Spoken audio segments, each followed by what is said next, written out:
Good afternoon, class. It is Thursday, April 16th. And what a way to start. It's April 16th and we're starting chapter 16. Look at that coincidence there. We're on the West Indies, the islands of the Caribbean. And we're on 16.1, Land of Discovery. On August 3rd, 1492, the Italian navigator Christopher Columbus set sail from Spain with a fleet of 3 tiny ships, the Niña, the Pinta, and the Santa Maria, and 90 men. He hoped to reach a group of islands near Japan and set up a great city for trade between the East and the West. But like most Europeans, he did not realize that 2 great continents, North and South America, stood in the way. Using the North Star to measure latitude, Columbus sailed due west from the Canary Islands west of Africa. The trade winds carried him along at a good speed, but land was not as near as he had expected. He and his crew sailed for over 4 weeks, longer than anyone had ever sailed before in one direction out of sight of land. The men grew frightened and threatened a mutiny. Finally, on October 12, 1492, land was sighted. Columbus and his men landed on an island that Columbus named San Salvador. Christopher Columbus had discovered America. The people who met Columbus on San Salvador were the Arawak, a gentle tribe who gave us our words maize, potato, and tobacco. Another tribe, the fierce Carib, were named by Columbus after the Spanish word for cannibals. Our word canoe is from the Carib language, and the Caribbean Sea was named for the Carib. Columbus called the Arawak and Carib Indians because he thought he had arrived in the Indies, a term which at that time referred to India, China, the East Indies, and Japan. When people learned of the mistake later, they named the islands the West Indies to avoid further confusion. The native people of the Americas are still often referred to as Indians today. Columbus asked the Indians where the gold ornaments they wore had come from. One of the places the Indians mentioned was Cuba.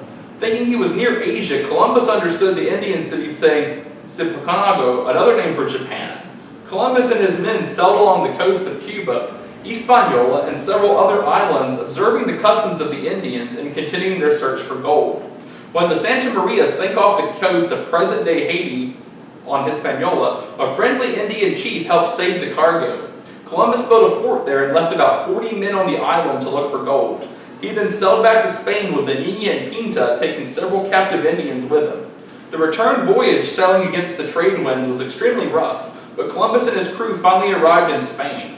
They were given a grand reception by Ferdinand and Isabella, the Spanish king and queen who had paid for this trip, and Columbus was given the title Admiral of the Ocean Sea and Viceroy of the Indies. In September of 1493, Columbus set on his second voyage. This time he brought 17 ships and 1,500 men. Arriving at Hispaniola, he founded Isabel, the first European city in the Americas, and set up a government there.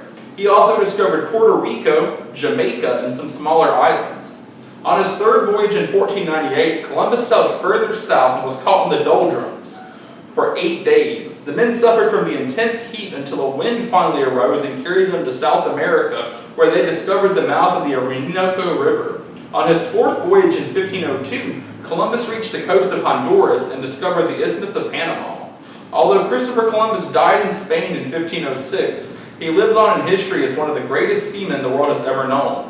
Soon after his first voyage, other Europeans began sailing west and making one discovery after another. Columbus, by finding the West Indies and returning to Spain to tell the world, opened the way for the Old World settlement of the New World. After Columbus claimed the West Indies for Spain, Spanish colonies were established in the islands. The Spaniards forced the American Indians to work in their sugarcane and tobacco fields. Most of the Indians died because of overwork and diseases the Spanish carried, and black slaves from Africa were imported to take their place. The Spaniards taught the Catholic religion to both the Indians and the blacks. Many English, French, and Dutch explorers also claimed land in the West Indies and colonized some of the islands. Danish colonists from Denmark settled some of the Virgin Islands. Trade flourished between Europe, the West Indies, and the 13 colonies that would eventually become the United States of America. The West Indies played an important role in colonial days because of the sugar and tobacco plantations owned by the European colonists there.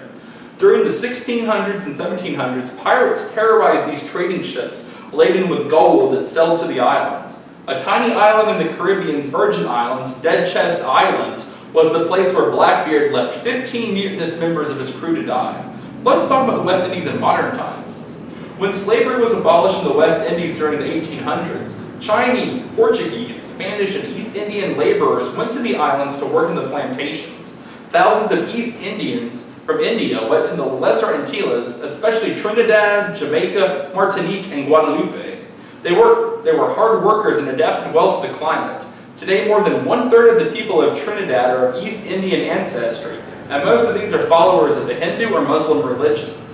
The majority of the people of the West Indies, however, are the descendants of black slaves, and most are either Protestant or Catholic. And on the bottom there, make sure you read Balboa's discovery of the Pacific Ocean on page 288. I'm not going to have time to cover that. The United States gained control of Cuba and Puerto Rico as a result of the Spanish-American War in 1898, sorry guys. In 1916, Denmark transferred control of some of the Virgin Islands to the United States. Puerto Rico and the Western Virgin Islands are still a part of the United States, but Cuba is now under the control of a communist dictator. Today, most of the larger islands of the West Indies are independent, with a wide variety of governments, some good and some bad. Others belong to Great Britain, France, the Netherlands, and the United States. With the opening of the Panama Canal in 1914, the Caribbean Sea became the busiest shipping route in the Western Hemisphere. Nearly half of all of the United States trade today passes through the Panama Canal or the Gulf of Mexico. 2/3 of the oil imported by the United States comes through these routes, as do more than half of the metals needed for building defensive weapons.